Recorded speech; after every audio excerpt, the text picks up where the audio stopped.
diambil seluruh hartanya di Mekah oleh orang-orang Quraisy. Maka Nabi SAW ingin mengembalikan haknya kaum muslimin, sekaligus menunjukkan kepada orang-orang kafir bahwasanya sudah saatnya sekarang kejahatan-kejahatan kalian akan dibalas bila kalian memang melakukannya.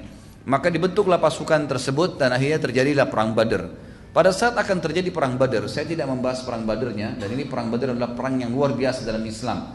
Perang yang disebutkan oleh Allah Subhanahu wa taala dalam Al-Qur'an secara khusus itu kan sebagai peperangan yang besar dan juga pembedaan antara kebenaran dan kebatilan. Makanya Allah Subhanahu wa taala memberikan kemenangan kepada kaum muslimin pada saat itu. Perang Badar, semua yang hadir pada saat itu, maka Allah sudah ampunin dosanya setelah perang Badar. Semua orang yang hadir di Badar pada saat itu 313 orang sahabat, 314 bersama Nabi SAW. Setelah selesai perang Badar, kalau yang tidak sempat mati syahid, berbuat dosa apapun setelah itu diampuni oleh Allah Subhanahu wa taala. Gitu kan? Jadi semua ahli Badar ini luar biasa punya kedudukan. Saya tidak bahas lagi, bisa dikembali ke sirah tentunya karena ini bahasanya panjang.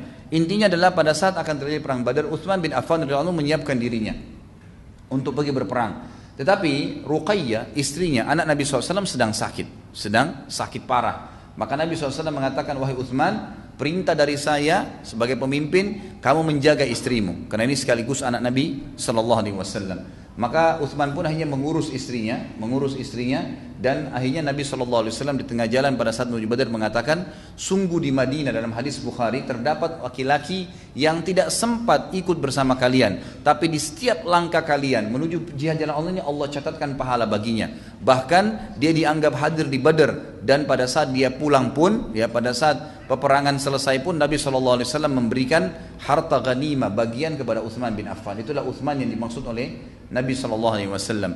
Maka pada saat perang sedang berkecamuk di Badar, Ruqayyah pun radhiyallahu anha meninggal dunia, dan Nabi SAW pulang ke Madinah lalu menemukan Ruqayyah sudah meninggal dunia. Lalu kemudian Nabi SAW menghadiahkan kepada Utsman bin Affan dua hal. Yang pertama, beliau memberikan bagiannya dari harta rampasan perang Badar dan menyampaikan berita gembira bahwasanya Allah, karena dia mentaati perintah Rasulnya Muhammad SAW untuk mengurus Ruqayyah. Di sini bukan hanya sekedar Ruqayyahnya, tapi karena ada perintah Nabi SAW. Maka karena dia mengerjakan itu, Allah Subhanahu Wa Taala mencatatkan baginya pahala Badar lengkap. Begitu pula diberikan harta rampasan perang, maka diberikanlah haknya.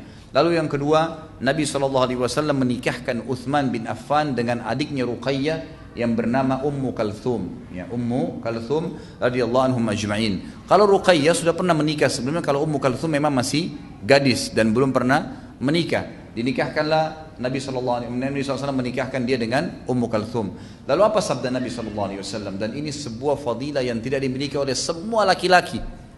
Bahkan Abu Bakar pun radhiyallahu anhu tidak memiliki fadilah ini. Apa kata Nabi SAW dalam hadis sahih? Kata beliau, wahai muslimin, nikahkanlah anak-anak perempuan kalian dengan Utsman bin Affan, karena saya tidak nikahkan kedua anak perempuan saya dengannya kecuali karena wahyu dari langit. Artinya memang Allah yang suruh seluruh umat Islam yang hidup pada masa itu. Tentu kalau sudah meninggal Utsman bin Affan sudah nggak ada lagi ya perintah ini. Tapi dikatakan seluruh Muslim pada saat itu diperintahkan untuk menikahkan anak perempuan mereka ya dengan Utsman bin Affan, karena memang itu perintah dari langit. Tidak ada laki-laki di muka bumi ini ya kecuali nabi-nabi tentunya yang Allah Subhanahu wa taala perintahkan menjadi sebuah bagian daripada syariat nabinya untuk menikahkan seorang laki-laki dengan anak perempuan muslimin kecuali Utsman bin Affan radhiyallahu anhu. Ini sebuah fadilah yang luar biasa gitu. Ini sebuah fadilah yang luar biasa. Bahkan beliau bersabda bahwasanya kalau seandainya saya masih punya putri yang lain pada saat Ummu Kalthum pun meninggal. Beberapa waktu kemudian Ummu Kalthum yang dinikahi oleh Utsman bin Affan meninggal dunia, maka Nabi SAW mengatakan, seandainya aku masih mempunyai putri yang ketiga, maka yang belum menikah, niscaya aku akan nikahkan dengan Utsman bin Affan radhiyallahu anhum ajma'in. Para ulama mengatakan dalam sejarah tidak pernah ditemukan orang yang menikah dengan dua putri seorang nabi sekaligus selain Utsman bin Affan. Karena itulah dia diberikan julukan Dzunnurain, dua cahaya. Dia adalah salah satu dari 10 sahabat yang masuk surga dan salah satu sahabat yang mengumpulkan Al-Quran, sebagaimana juga akan kita jelaskan nanti. Baik, kita lihat sekarang fadilah-fadilah Utsman radhiyallahu anhu. Apa manaqibnya, apa kelebihan-kelebihan dimiliki oleh beliau radhiyallahu anhu. Tentu ini sahabat atau para ulama selalu mengumpul dari para sahabat, manaqib namanya ya. kelebihan-kelebihan yang bisa diambil pelajaran oleh kaum muslimin yang datang setelahnya. Garis bawahi ikhwah akhwat sekalian, kisah-kisah sahabat yang seperti ini, dan saya sudah titik beratkan di pertemuan pertama waktu Abu Bakar radhiyallahu anhu.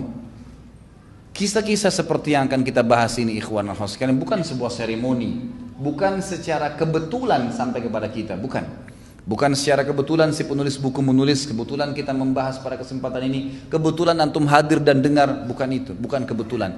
Tapi kata ulama, lebih peka kita memahami adalah Allah Azza wa Jalla menjaga kisah-kisah mereka dan disampaikan di kuping-kuping kita, makhluk-makhluk Allah yang beriman yang dikhususkan sehingga mendengar kisah-kisah mereka agar dicontohi, diciplak kehidupan mereka, diikutin, dan bukan mustahil kita mendapatkan jaminan surga bersama sahabat-sahabat yang mulia ini.